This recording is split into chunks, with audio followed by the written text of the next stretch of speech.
Hi, everybody, and welcome back to another episode of Vegan Proteins Muscles by Brussels Radio. My name is Giacomo. And I'm Danny. And this is our 41st episode.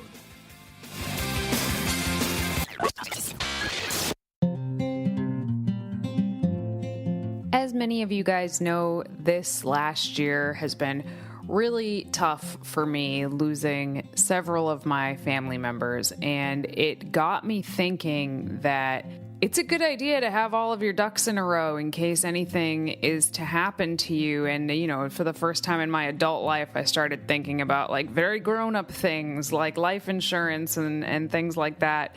And I started doing some research, and I actually came across this company called Health IQ, and they're a life insurance agency that actually offers savings to very healthy people like vegans and people who lift regularly. And I thought that that was really cool. So I started doing some more digging and learned some interesting things. So some things I didn't know were that vegans have 15% lower risk of all-cause mortality. Vegans have 34% lower risk of female-specific cancers. And people who strength train at least twice a week have 41% reduction in early death from heart disease compared to people who don't lift. But when you think about it, oftentimes we end up paying the same prices for insurance as people who are a lot less healthy. And this life insurance agency, Health IQ, actually can save you quite a bit of money if you go and take their Health IQ quiz and, you know, prove to them that you're vegan and you lift and you're healthy, and they take you all the way from the beginning of like taking that quiz all the way through starting an application and underwriting the policy and all of that stuff that, you know, can be quite overwhelming. They kind of hold your hand all the way through that. And I personally just think that that's really cool, and it's something I didn't know about. So I thought maybe I could pass this information on to you guys, and, you know, perhaps it could help some of you out if you were thinking about doing this, but you weren't really sure. If you're going to go that route, this is definitely a cool route to go. So if you want to see if you qualify, you can go get a free quote at healthiq.com/veganproteins, or you can mention Vegan Proteins when you call and talk to a Health IQ agent. But definitely, if it's something you've been thinking about, you have nothing to lose by checking it out. So I highly recommend going and taking a look, because it could save you quite a bit of money just because you are living a healthier lifestyle.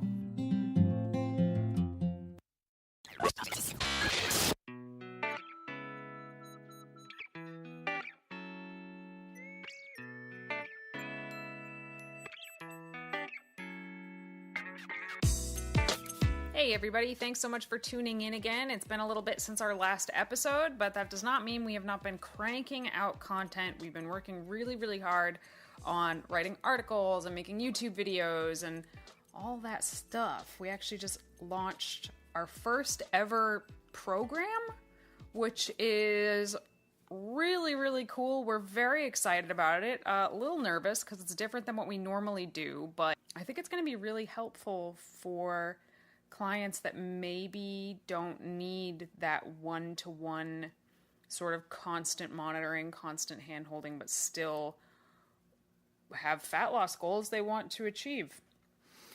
You know, there's a benefit to hands-on coaching and there's a benefit to hands-off coaching. And, you know, more often than not, we get people that come to us that don't necessarily want someone to coach them directly, but they do want some sort of program to follow. Yeah, they just want a plan. And this is a plan, like a periodized workout program for 12 weeks, but they also get custom calculated macros by us updated throughout the program. And probably my favorite thing about the whole thing is that there are lessons every couple days about not just what to do, but why it also works. So you're learning something about your body and about fitness and nutrition as like a takeaway. So you don't just end the program with a better physique, but you also end it with like tools you can take with you for the rest of your life. So it's kind of like a program as well as a course combined in one. Yeah. I'm so sorry. I mean, I have literally spent the last 6 months building this thing like from the ground up and being like a super perfectionist about making sure every little bit makes sense and is going to be applicable to a large number of people. And also building an app. Hello. Yeah, and I mean, you've been building this for the past 6 months, right? But we've been thinking about how to best do this for years. Because, I mean, we could have just easily churned out some sort of like a workout or a nutrition program or something like that, but we didn't want to do something. We wanted to do it right. Yeah. I mean, I think we've talked about this before on the podcast that way back when I first got started coaching, we did meal plans where somebody could just buy a meal plan. And that's cool. And some people got some really good results with it, but it never like sat right with me to write somebody a meal plan and then just like send them off into the night and maybe never hear from them again, because yes, it would work, but not forever. You can't live on a meal plan forever. So when we stopped doing that, I said, I'm never doing that again. Like that didn't feel right to me. So coming up with a system so that we could help a lot of people, but that still felt right. I feel like we're finally there, and I'm really excited about it. So far, the feedback has been good. It's still pretty new, but if you guys want to check that out, definitely check it out. If you've ever inquired about coaching with us and we've had to turn you away because we've been booked, now there's something you can check out. In other exciting news, we have a lot of events coming up that I wanted to just let you guys know where we're going to be in case anybody wants to come hang out. We are going to be at the San Jose Fit Expo on July 21st and 22nd. Mm-hmm. Then we're going to be at the Anaheim Fit Expo August 25th and 26th. And then we are going to be at the Olympia. Vegan Bodybuilding and Fitness has a booth at the Olympia. This is literally unprecedented. It's never happened. It's wild. I'm honored to be there and be a part of that. But that's in Vegas, and that is September 14th and 15th. Mm-hmm. So if you guys want to come out, especially Vegas, I think that one is going to be huge. It's going to be quite the vegan scene there. So yeah, totally come out, hang out with us. After not traveling for the past couple of years, like this is a bit overwhelming, but it's also really exciting. And I couldn't think of a better time to do it because, veganism getting out into the mainstream fitness world like this, it's never happened before. And so far, so good. I mean, everywhere we've gone, we've got great feedback. There is crazy shit going on in the vegan world right now. Natalie Matthews, which, by the way, I called it. Everybody note that I called it when I said bet on her. She won her IFBB Pro card on Saturday, and that was insane.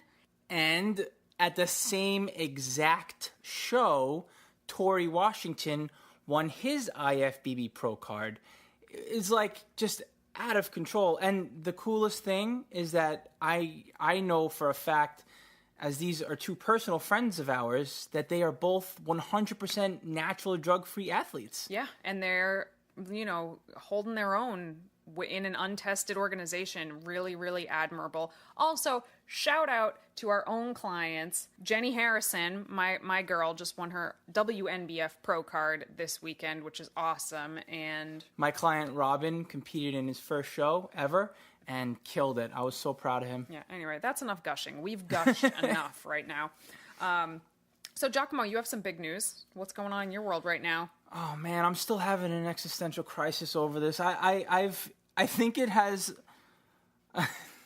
I think this is the reason why I've been largely quiet on social media the past 2 weeks, because I have this inner turmoil of just accepting the fact that I've been this hybrid athlete that does both powerlifting and bodybuilding, and at this point, like, I'm at a crossroads, and basically, long story short, I'm switching over from competitive powerlifting to competitive bodybuilding. He's coming home, people. He is coming home. And the thing, yeah, it's bittersweet for me, and it's not bittersweet for me because, like, the words that have rang true in my head over and over again are your words, Danny, and they are basically to never forget to keep the goal the goal. I wish that was my quote. I actually got that quote from my own coach, Alberto Nunez, who got that quote from somebody else. I don't know where this quote started, but I think it's really relevant, especially because you can get so lost in your own fitness or athlete journey that you kind of forget what you set out to do in the first place. So, That I did not realize that you got that quote from Berto. Yeah, and he got it from someone else. Which is incredible for me because that's who I'm going to be working with to see the rest of this, which is now going to be a 5-year intentional off season from bodybuilding. He's going to be the one bringing me to the stage. So, Zing. Wow. The hard part for me is the fact that I had a short-term goal that I hoped to hit in powerlifting, and that was to qualify for nationals, which just basically means that you have a certain total number of pounds lifted between your 3 powerlifting movements, your squat, your bench, and your dead. And, it's an accolade. It's a benchmark. It's something that I thought I would get to. I was about 30 pounds shy. My total was 1,230 pounds. I needed another 30 pounds. Started racking up some injuries. My body wasn't having it. And, I guess that's the gift and the curse of being a hybrid athlete. It's very hard to do both sports well at the same time. And at this point, I have a cost opportunity that if I continue to chase this powerlifting goal, I'm going to be moving away from my bodybuilding goals, which, that's what this whole offseason has been. Powerlifting has been more of a hobby / passion, and bodybuilding is where my heart is. So with that, I've just, shifted focus, and I'm embracing. I'm sure it's going to feel good in a couple weeks, but in the meanwhile, I've just been doing my best to not break down mentally, because I don't accept failure well, but I have to remind myself I'm not failing my goal towards powerlifting, and I'm not giving up on it. It's just on the back burner, and it wasn't my primary goal in the first place. It was just something that I got really caught up in wanting to do. Yeah, well, I think you're gonna be pleasantly surprised with this shift in training, with how it feels, how much better your body and joints feel, and I think you're gonna look better quicker than you think, actually. You keep saying that, but it's I guess I'll believe it when I see it. You got to trust the process, man. Got to trust it. And you're getting deeper and deeper into your prep. I've seen a shift in, I guess, your behavior and feeling, just like you're really getting those contest prep feels, I'd say. Remember how I kept telling you guys this was the most chill contest prep ever? It's taken a sharp turn. It's taken a sharp turn into a pretty serious feeling contest prep at this point. But you know what? I made it 5.5, almost 6 months of it feeling really chill. I was able to lose almost 20 pounds relatively easily, right? Relatively easily. It wasn't easy, but it wasn't kind of impeding on my day-to-day life. And right now we're at the point where prep is impeding on my day-to-day life. And of course, I knew there was going to come a point where that was going to happen. And folks, we there. I have about 7 or 8 pounds left to go, and they are hanging on for dear life. And we're taking, more and more measures to start getting those bits off of me. But it's just a reminder that contest prep is no joke, and you will hit a point where it crosses the line into what is not considered healthy for most people. And I am, I'm crossing that line right now, and I can feel it in the fact that there are times where I don't want to stand up, or the energy that it will take to speak to somebody is kind of more than I can bear. And I know it's just going to be for a short period of time, and this is the reason why I personally can only maintain my contest shape for a limited period of time, because you can't live like this. It's not a healthy way to live.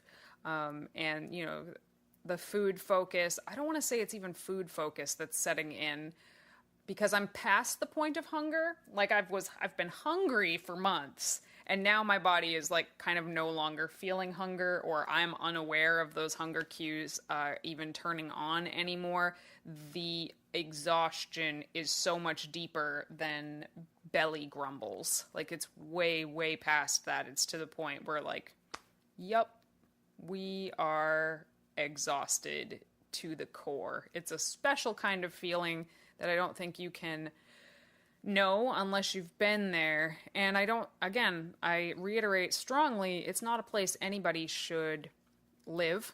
However, there's a lot you can learn about yourself from being in that place, and what you're capable in a place where you have nothing. Like, you are literally finding fuel in an empty tank. And when you can do that, the amount of discipline that you can learn from yourself in that state, like, once you actually have fuel and energy again, you're like a machine. You're just like a monster. But it's hard. It's getting hard. I think my first show is going to be either the first week in August, which I don't think I would be 100% ready for, but I might do it just to get the jitters out anyway. And other than that, I think it would be the first week in September would be the first, like, real show that I'm ready for. How many shows do you think you're going to do? I'm going to do as many as I possibly can. We'll see. We'll see what that ends up being. Because I have big goals, and I want to chase them, and I want to, as Natalie says, do whatever it takes to achieve them. And I know that once this contest prep season is over, like, I'm not going to step on stage again for years, probably.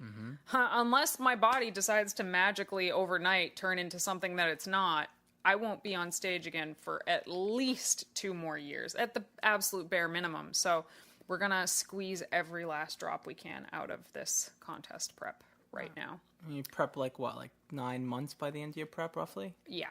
So you get your, Well, that sounds worse than it is, because I won't have been in a deficit for the entire 9 months, because by the end of this, I'm going to have taken 4 or maybe even 5 diet breaks. So out of the 9 months, I mean, I would think it's probably going to come out to be more like 7 and change. But the destination is still dieting down for 9 months as opposed to gaining muscle. Correct. And that's, in a bodybuilding world, that could be seen as just time wasted. And that's what we see a lot of people try to do, is stay too lean and just waste time being too lean and not making any progress. So you get in, hit it hard, do a bunch of shows, and get out and make progress again. Yeah. So, okay, here's what we're talking about today. This is a highly requested episode that we have put off for far too long, but we have our reasons, and that is supplementation.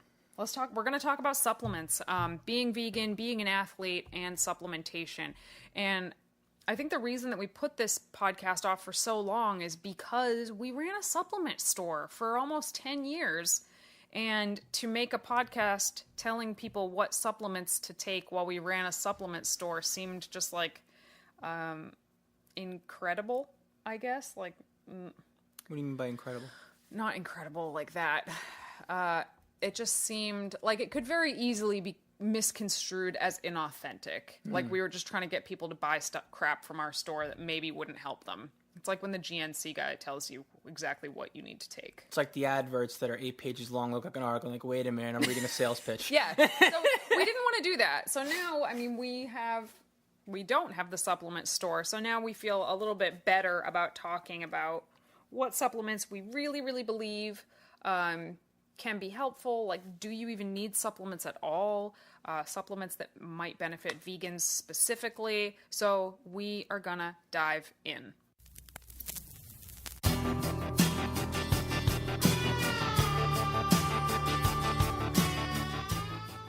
So before we even start talking about the efficacy of different supplements and which ones are more valuable than others, I guess the first question that we need to ask ourselves is, do we even need to supplement? And I think in large part the answer is no. Mostly no. There's a but. And the but is that there are certain things that I feel are valuable, not just for vegans. I mean, yes, they could be potentially more valuable for vegans, but I think on the whole, just because of modern society and what we've done to the earth to strip it of its resources, that it would behoove everyone to consider some supplementation across the board.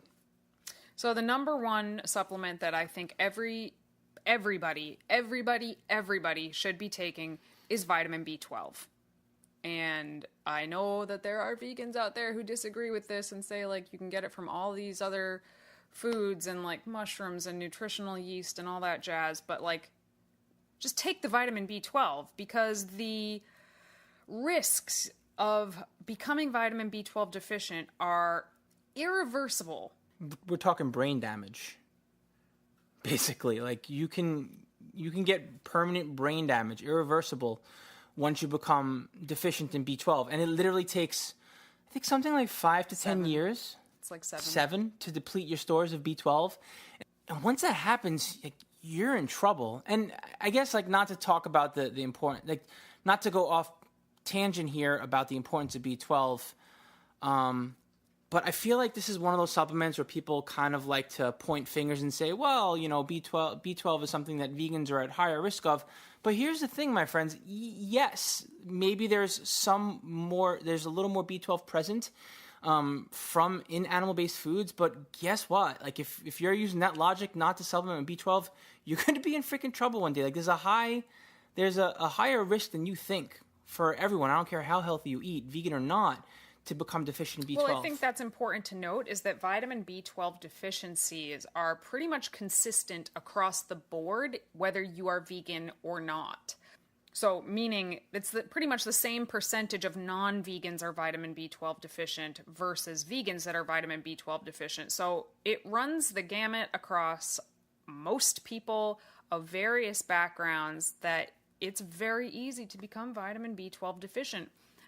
And everybody, in my opinion, should be taking it. And I think this is like one of those discussions where people try to become like too natural and like, I don't need supplements, blah, blah, blah, because I eat healthy. And oh, well, like, you know, I'm a healthy non-vegan or I'm a healthy vegan. So that means that I can get away without taking it, like, because I'm smart and I know what I'm doing. But no, like, it's just not the way that it works. And do not take that risk. I honestly, I think there are a few things that piss me off as much as watching people tell other people that they don't need to take vitamin B12 online. And because we admin some massive vegan groups, we see it all the time. And as an admin, I'll just go in and straight up delete those comments because I think they are downright dangerous. Honestly, I think giving that information to people is just dangerous. And like, what's the risk of taking B12? Maybe you'll pee some of it out. Oh heavens, not that. As opposed to the risk of being deficient, like death, brain damage and death. Those are the risks that you run there. So yeah, that is, I would say that is the only supplement that I would say is 100% non-negotiable across the board. Take vitamin B12. Cyanocobalamin is often vegan. That's one source. Methylcobalamin is a better absorbable source of vitamin B12. So if you can find a vegan methylcobalamin source, that's the one that I would recommend. There are some others that are coming out that are getting some research, but frankly, I don't know enough about them to say one way or the other. But methylcobalamin seems to do the trick. Next, protein powders. Yay or nay? To me, protein powder isn't really a supplement. A protein powder is a food, in my own opinion. I happen to agree with you. Like, I just look at it like a food source. Like, yeah. Maybe they've extracted the protein from peas or rice or hemp or whatever. But I mean, to me, that's just a food like any other protein food, like tofu, tempeh, seitan. So, do you need protein powder? Absolutely not. Even as a vegan, and I did this in my What I Eat in a Day video just to prove a point that I hit 130 grams of protein with low carbs, low fat, with no protein powder, with no problem. And since then, my carbs have gotten lower, and my protein has jumped up to 160 grams of protein a day, and I'm still doing it without protein powder. But that's a personal preference, just because I don't particularly like protein powder. For others, that's not the case. For others, people really like it, and it's super convenient. Know what I don't like? Buying too many expensive packaged vegan meat products. Like, I love them, but they get pricey after a while. And I can make them on my own, but you know what else I don't like? Cooking. So, I could spend 8 hours in the kitchen making vegan meats for the next month that are economical and maybe buy a couple packaged treats, or I could just grab some protein powder quick before I go out to train and when I come home. And so for me, protein powder is about convenience more than anything. And then the other thing is, like, honestly, and I'm not saying this in like a bragging kind of way, it's just the fact of the matter. I'm bulking hard. I'm always freaking full. And I'm literally, and I'm sorry to say this in front of you, babe, because I know you're starving. I'm not. And like liquid calories help me get the food down without just getting completely tired of giant bowls of food in front of me. Which for me is the complete opposite, because I am essentially, I'm calorie deficient right now. The idea of drinking calories is like blasphemous to me. So protein powder, not my thing, really. In the off season, when I'm in your position and I'm eating a lot, I can easily throw a protein shake in there just to help get those calories in, and it's very, very quick. Another thing, but I think the thing that I wanted to point out here is so many people come to veganism, and the very first thing they think is, okay, what vegan protein powder do I need? I need to get a vegan protein powder. And it's like, you totally get one. Like, if you want to get one and try a bunch of them out, find one you like and what have you, but you don't have to. Nothing bad is going to happen to you if you don't rush out and buy the nearest vegan protein powder. I guess this is the way that I would look at it. Before you went vegan, were you consuming a protein shake? If the answer is yes, then find yourself a vegan protein shake. Because it's an easy swap. Yeah. If the answer is no, then maybe, think about it, but it's not necessary. Yeah. So a couple of brands that we really, really love in terms of protein powders, and I, as you can probably tell, I am very picky about protein powders. I love the Elevate Nutrition chocolate brownie flavor. And I would also recommend New Zest is a great pea-based protein powder. True Protein has a maple banana French toast. That sounds right. That is bomb. And then Clean Machines chai flavored lentine protein is probably, in my opinion, the healthiest protein powder on the market. So those are three that we really, really dig. There's lots of other ones. There's, I'm sure you're familiar with Vega. Plant Fusion was my favorite for many years. It's only recently been replaced with the Elevate chocolate. And Sun Warrior makes some good ones as well. But if you're concerned about the amino acid profile of plant-based protein powders versus whey-based protein powders, I think that that's not really much of an issue anymore, because every single company is coming out with blends that have both pea and rice and sometimes some other protein powders in there to make the amino acid profile comparable to whey.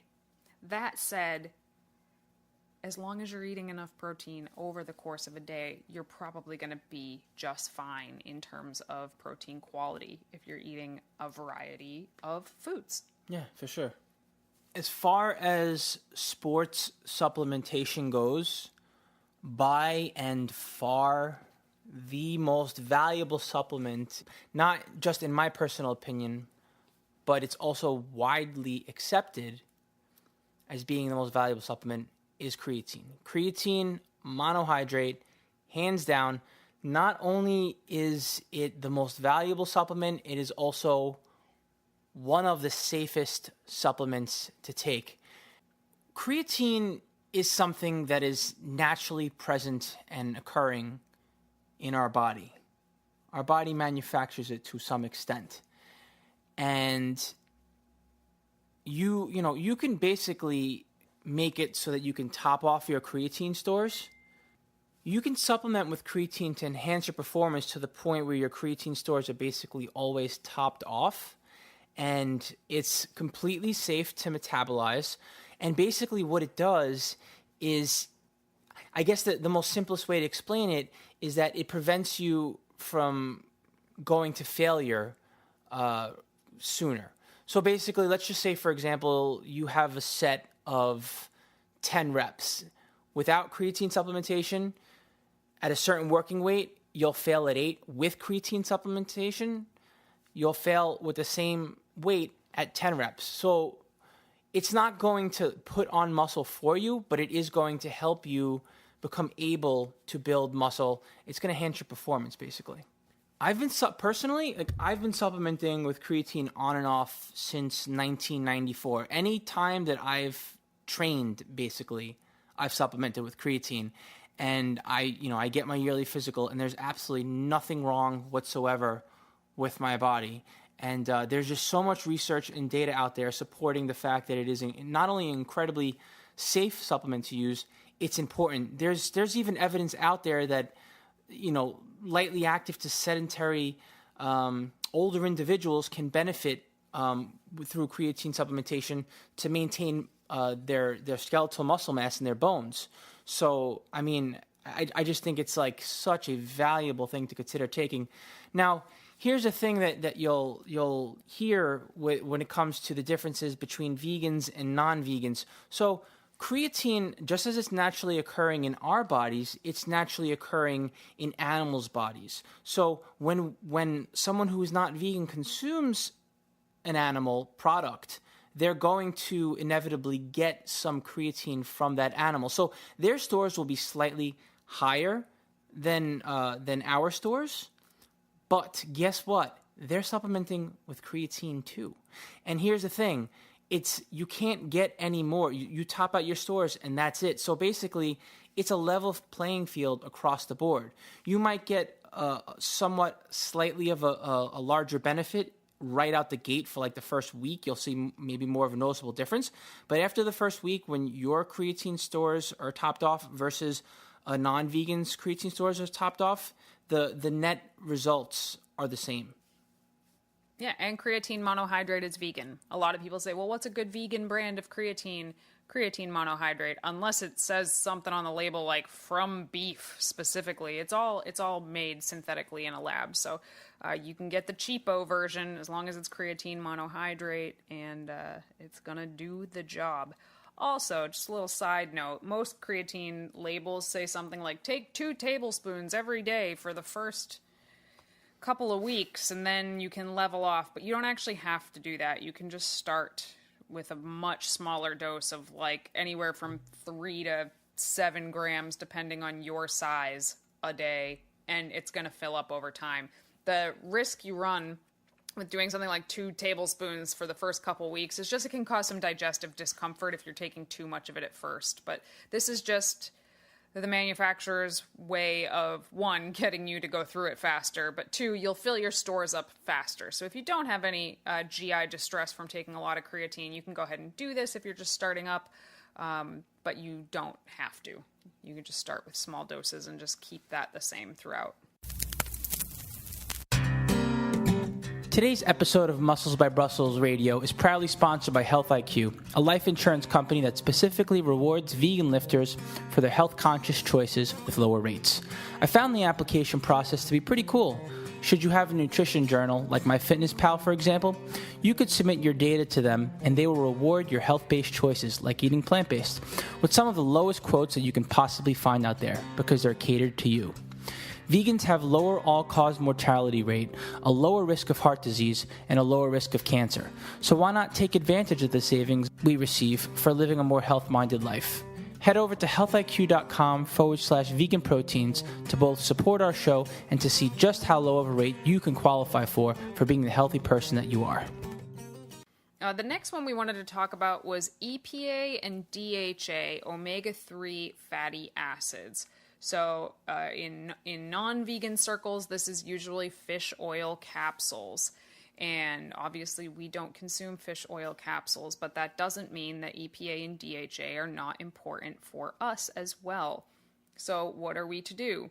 Well, if you read a lot of chit-chat on the interwebs, you might believe that we can just get all the EPA and DHA that we need from flax seeds and chia seeds and things like that. And it's not really true.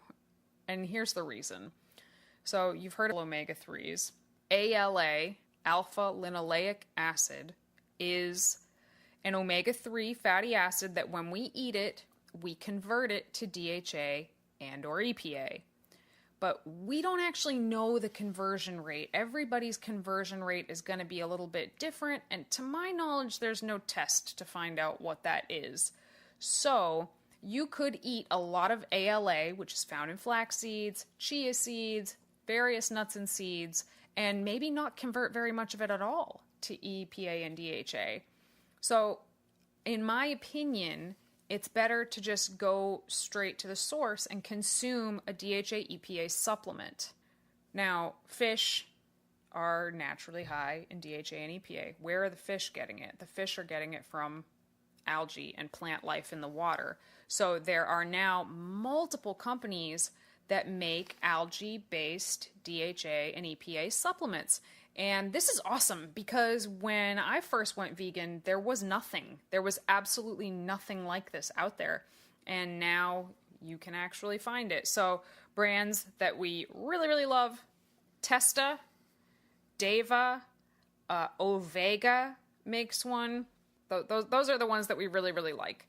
And the reason why DHA and EPA are important is innumerable. It's something, again, that I feel like everybody across the board should probably be taking a DHA EPA supplement, athlete or not. For general health purposes, it really helps with brain health and cognitive function. It helps with inflammation in the body. So one of the only dietary ways that we can decrease inflammation in the body, other than cutting out alcohol, is to increase our omega-3 to omega-6 ratio, preferably with DHA or EPA. And yeah, this is a really easy way to do it. I actually ran my numbers back when my shoulder was very frozen to see like roughly what my 3 to 6 ratio was. And I was taking a DHA EPA supplement, but just all of the oils that were in my some of the processed foods that I use, some of the mock meats that I use, things like Veganase, even my avocado, peanut butter, so like my whole foods too. Even when I spread all that out, it was still like a 1 to 10 ratio, meaning I was getting 10 times the omega-6s to omega-3s. So I had to, because I was dealing with a lot of chronic inflammation right then, make a conscious effort to bring down the amount of omega-6s I was eating via oils, peanut butters, things like that, and increase the amount of omega-3s I was eating. So yes, I increased my flax seeds, chia seeds, because I'm not saying these are not good for you. They're very, very good for you.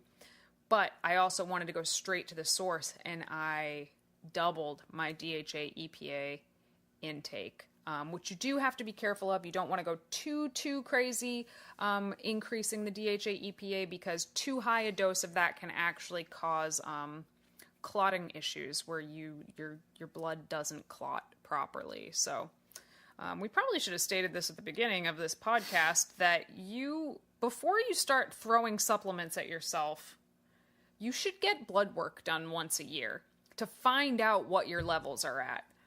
Because certain supplements you can pretty much take without risk year-round. The B12 is a good example of that. But there are certain supplements that if you're already fine and your levels are fine, taking too much of them can have negative effects as well. So in spite of everything that we're saying on this podcast, like, hey, these supplements might be helpful for you, get your blood checked and find out before you just start arbitrarily taking supplements. I did want to add to the EPA, DHA discussion. One other thing that is really important and worth mentioning about it is that it helps raise your good cholesterol, and your good cholesterol is what helps your body basically scrub the plaque out of your arteries. So, I mean, most people, I would care to wager, weren't born vegan. So at some point or another, like, the dietary cholesterol basically builds up over the years. Maybe you've become, or even worse off, you've had heart disease. Having high good cholesterol is actually incredibly good for your body. It helps your heart work more efficiently by literally getting rid of all that crap that's causing blockages. I can tell you this for a fact. Before I started supplementing with EPA and DHA, I had my physical, and then I started taking it, and then a year later I had my physical, and my good cholesterol like went through the roof, and the doctor was shocked. They're like, wow, you're never going to get heart disease. Not only is your bad cholesterol low, but your good cholesterol is high. Like, you're basically like, that's it. Your heart health is immune. So anyway, my point is, it's good for you. It's excellent for heart health. The other thing that's worth mentioning, though, that this is a very pricey supplement. It can get costly. It is. Of all of the supplements that we are going to talk about today, I would say this is probably the priciest supplement, especially if you're taking like the recommended dosage of getting anywhere from 1 to 3 grams of combined DHA and EPA per day. Cost-wise, it adds up. However, in my opinion, it's worth it. We buy our DHA and EPA in bulk from Testa. And we do actually have a coupon code for you guys. Now that I think about it, if you order from Testa, I think, what's the website? Testa-US? I'm not sure, but we could leave it in the show notes. Yeah, if you order this particular supplement from Testa and use the coupon code VeganProteins, all lowercase, all one word, I believe you get 10% off. But that said, it is the priciest supplement that we mention. But again, I recommend it to almost everybody. So far, all of the supplements we've covered, I would recommend across the board for everybody. And then there's one more that we're going to add to that list, and that is vitamin D. Yeah, and vitamin D is another one of those supplements that across the board everyone can become deficient in. And yes, vitamin D is available in animal-based foods to some extent, but the fact of the matter remains that statistically across the board, like, everyone is equally as vulnerable to becoming deficient in D. Especially if you live in the northern half of the United States. There's an actual location and above that where they say you should be taking vitamin D at least for 6 months of the year. Like England, all of England should be taking it for 6 months of the year because we just don't get as much sunlight above a certain degree. Yeah, and here's the kicker.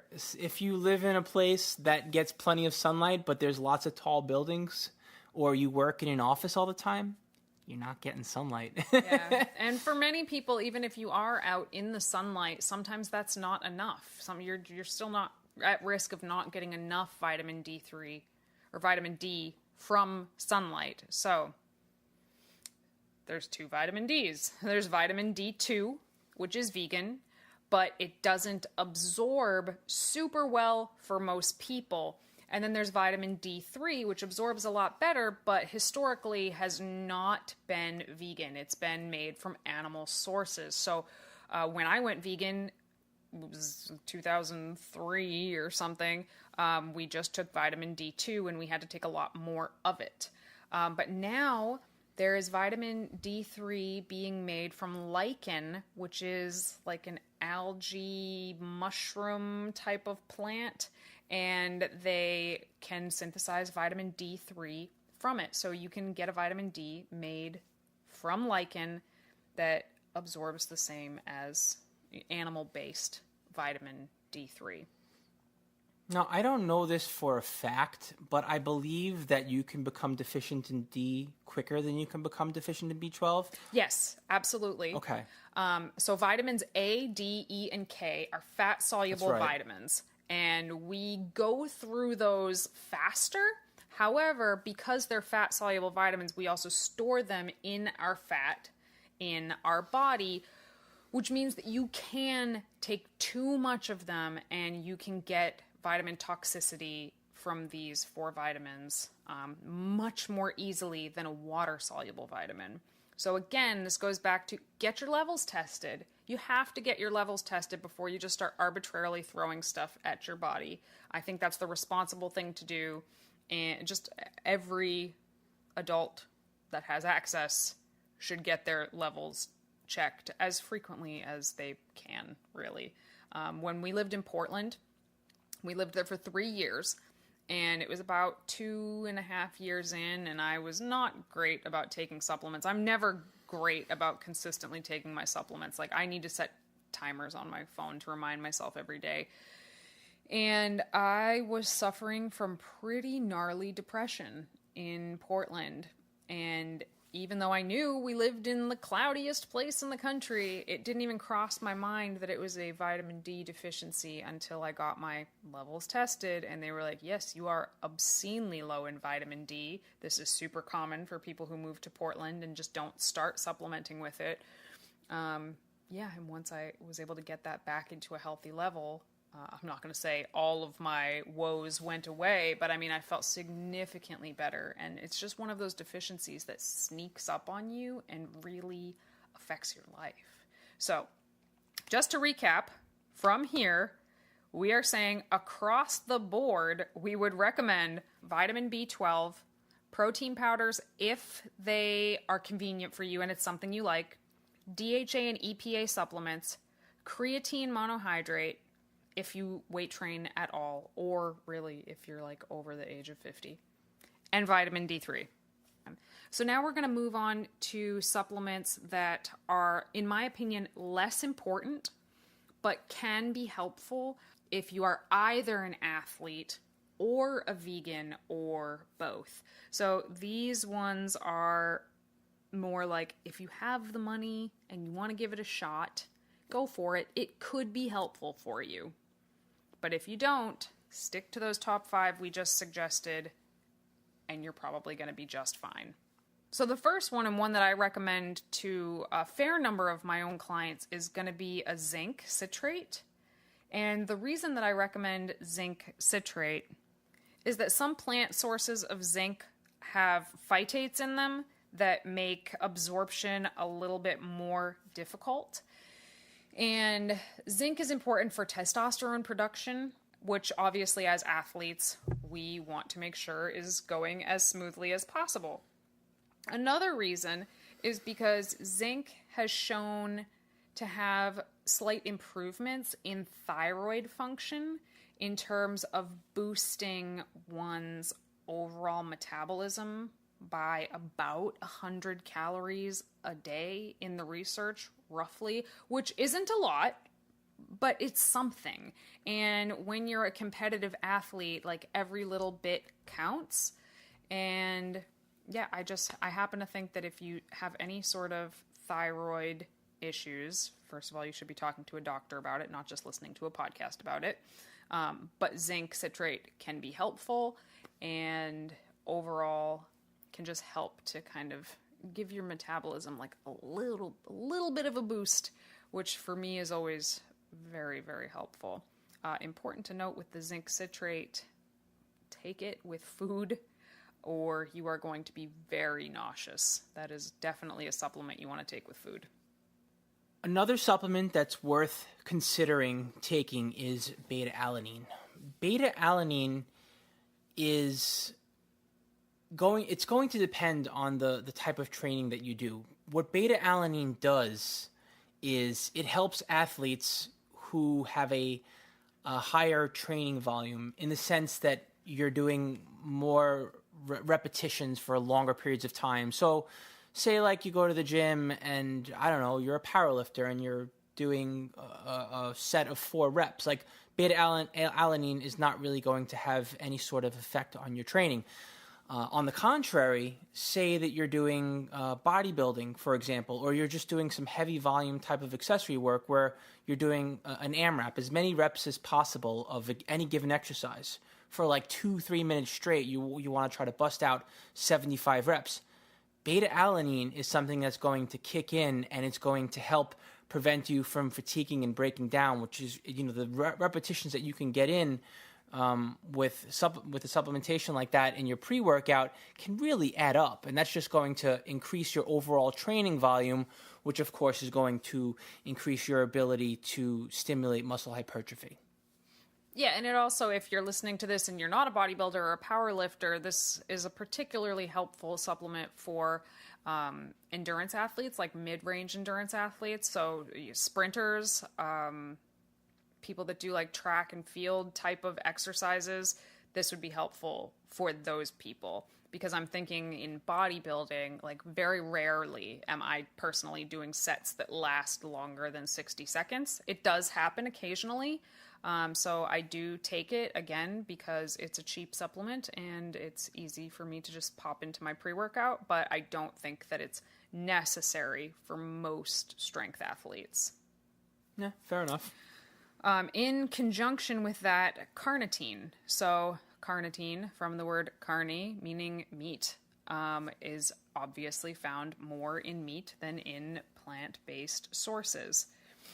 It used to be thought to be like a fat burner, and that's been debunked like many, many times over. But it does have certain benefits that could be useful to a vegan athlete.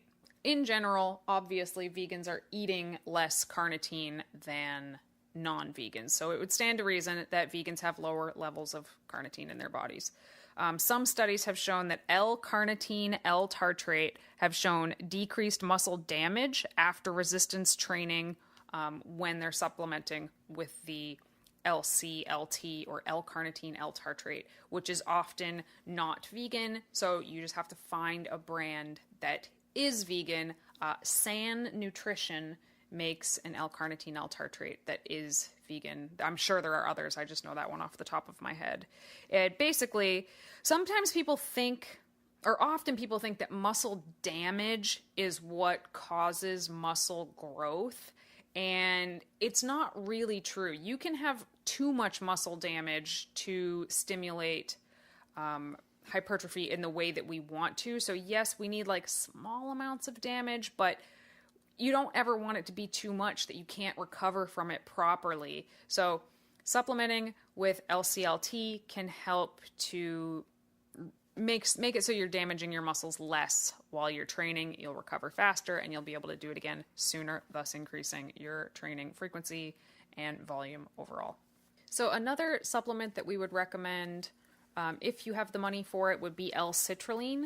So L-citrulline is an amino acid that's turned into L-arginine in the kidneys, and it is used for cardiovascular health. So supplementation of L-citrulline has shown reduced fatigue and improved endurance in both aerobic and anaerobic prolonged exercise. So similar to the beta-alanine, where it would work well for longer sets or somebody who's sprinting or just a straight out endurance athlete, L-citrulline could be helpful there. So basically L-citrulline helps with circulatory health. Sometimes guys use it to help with any sort of erectile dysfunction. So basically it is a precursor to a vasodilator. So it helps with circulation while you're training for longer periods of time.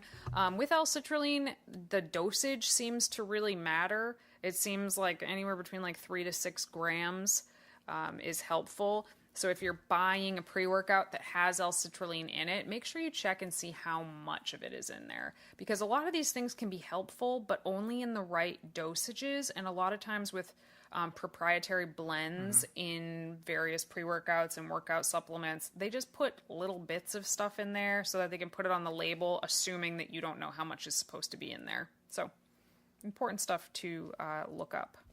And then the last two that I think are worth looking into, but again, this goes back to getting your blood tested and getting to the root of the issue, are going to be calcium and iron. Typically, this is going to be more geared towards women than men, as women lose more calcium and iron simply by being women.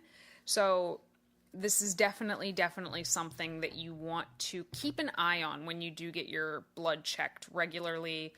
Once you're of age, getting bone density scans regularly, because calcium deficiencies, once you start losing your bones, you can't rebuild them back after a certain age. So it's something you definitely want to stay on top of. And if you want to supplement with calcium, that may be beneficial to you. Also, iron is a very complex supplement. Iron is a complex mineral in that people's absorption rates seem to vary wildly here. as to how much iron you actually absorb and what types of iron you absorb better. So this is one that I would definitely say, if you suspect that you are anemic, that you talk to your doctor about it, because there can be a lot of adverse effects to just taking iron randomly. Mainly digestive issues is a big one. Like, you can like poop blood if you take iron and you don't need it. So this isn't one you just want to start randomly taking. You want to get checked for it and make sure that you need to be taking it. And then I would suggest that you take what the doctor recommends there in terms of iron. So I'm not going to say everyone should take iron, but everyone should keep an eye on their iron for sure, because it's another one of those things like the vitamin D. It kind of sneaks up on you, and when it does, you just start to feel like trash and you don't really know why. So I would say that's an important thing to keep an eye on. Here's one we haven't talked about yet. BCAAs. Everybody asks about BCAAs, which is branched chain amino acids. I'd love to hear some of your thoughts on it, Giacomo. Well, I was sold pretty hard on it for quite some time. We all were. Yeah.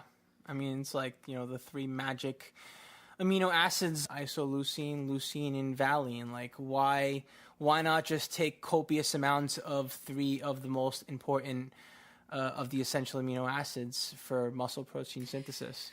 So here's the thing.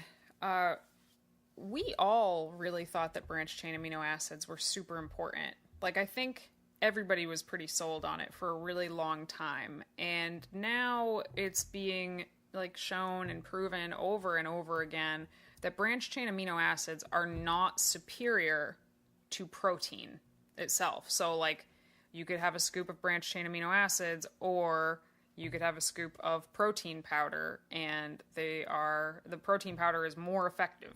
But I also feel like I don't want to just be like, branched chain amino acids are completely useless and a waste of money. They can be. They can, if you're just throwing it into your supplement routine just because, then I don't think that I do think that is a waste of your money. But I feel like there can be instances where it could be helpful if you train in a fasted state. I mean, arguably, you could say that branched chain amino acids could break your fast. I think technically maybe they can. I don't know for sure. But for a long time, it was like, okay, have a scoop of branched chain amino acids so you have at least some amino acids going through your system while you're training.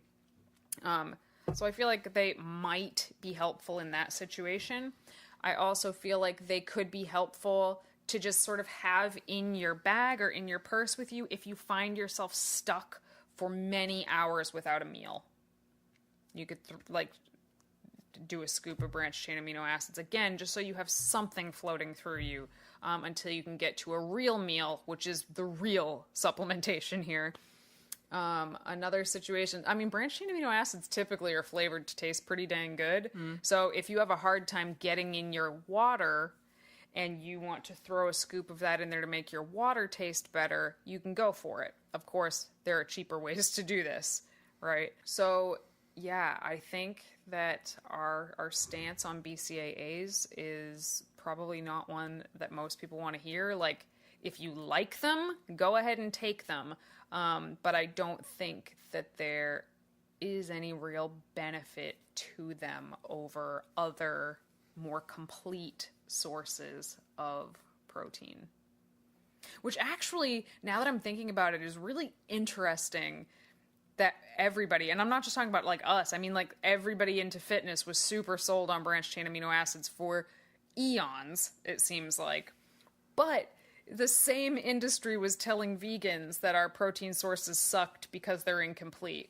Meanwhile, like the number one selling supplement in the fitness industry was incomplete proteins. Right? Like almost as incomplete as possible. Right? Like, anyway, just a little... Interesting. Just a little thing that popped into my head there. Anyway, so I thought people might think it was interesting that BCAAs are actually not on our list of recommended supplements. If you like them and they taste good to you and you tend to fast for really long periods, maybe beneficial for you, but certainly not like necessary to your stack.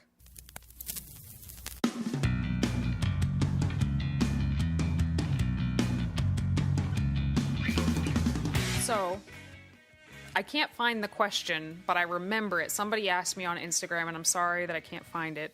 But they asked about collagen supplements for vegans. I asked if anybody had supplement questions, and this was one of them. And the thing about collagen supplements is that they're mostly they're mostly crap, vegan or otherwise, because eating collagen doesn't give you more collagen, which is kind of like the non-vegan side of things, right? You eat gelatin and other similar things and you think that you will just produce more collagen.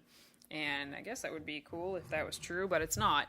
One thing that can help with collagen production, though, is vitamin C.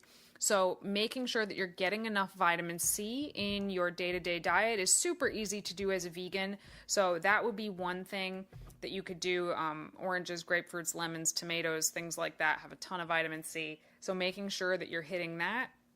And then if you wanted to supplement on top of that, you could. Again, vitamin C is a water-soluble vitamin, so you could probably take up to 1 gram in addition to your daily diet just to help get a little bit more vitamin C that way. And that is probably going to be, of all the collagen-type supplements that you could do to help boost your own collagen production, that's probably going to be the best way to go about it.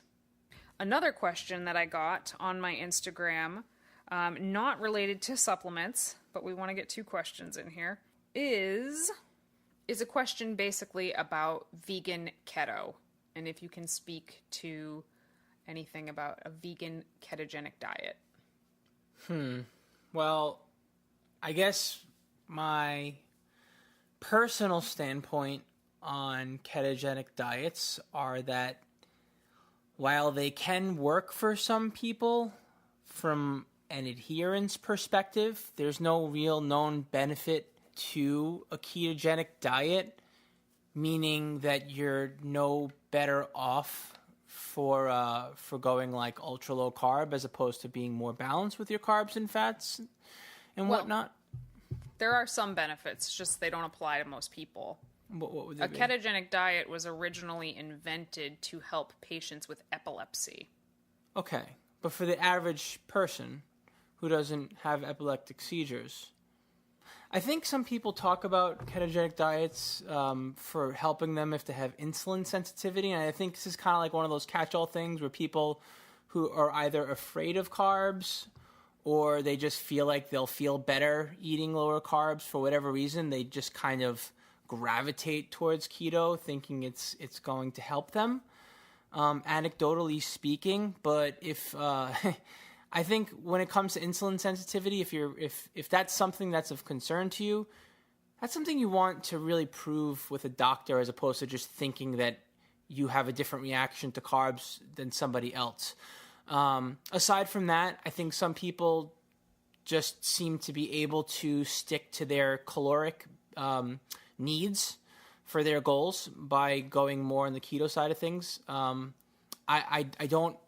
I can't speak from personal experience because I guess in my opinion, you have to literally go into ketosis to convert your energy stores into fuel because you're not getting enough carbohydrates in. So I just don't know why someone would want to consume an inferior source of energy by going super low carbs just to have to convert food into fuel like through extra steps as opposed to just consuming carbs and then boom, you have food to convert into fuel right then and there to use, metabolize faster, to feel better with, to function, like have better brain function with.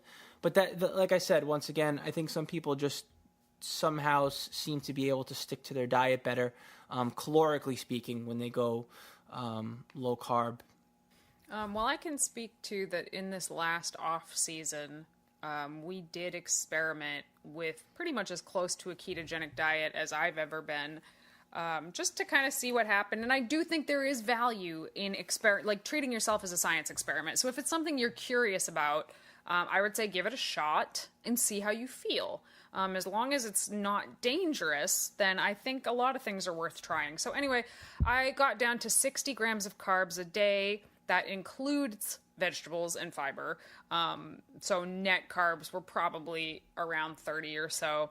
And my fats were close to 100 a day. So, I mean, I was still eating plenty of calories, but it was very low carb, just to see if I felt any difference. And I'll tell you that for the first 2 weeks, I felt like absolute shit. And then after that, I just kind of got used to it.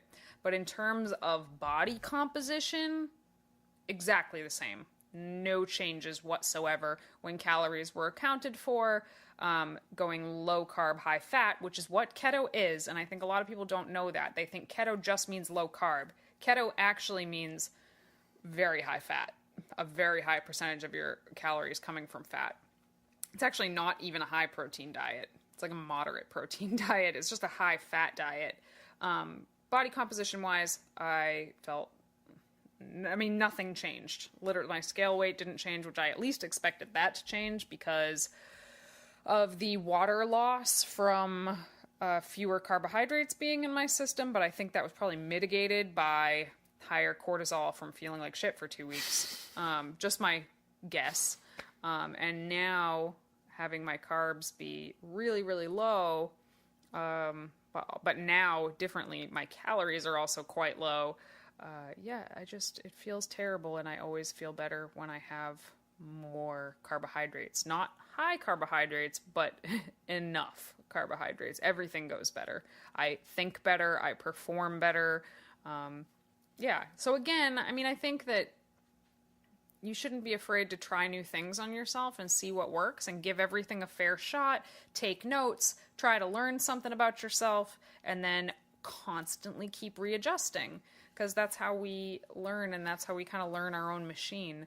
But overall, I think that vegan keto, or keto in general, is used as a fat loss tool, and I think for that purpose it's kind of silly, and there's better, smarter ways to go about things. All right, everybody, thank you so much for tuning in to another episode of Vegan Proteins Muscles by Brussels Radio. If you have any questions, feel free to reach out to us on Facebook, Instagram, or Twitter at Vegan Proteins and at Muscles by Brussels. And if you haven't already, please come join us in our Facebook community. It's a group called Muscles by Brussels Radio. And yeah, we really look forward to seeing you there. So thanks so much for listening. My name is Danny. And I'm Giacomo. And we will talk to you soon.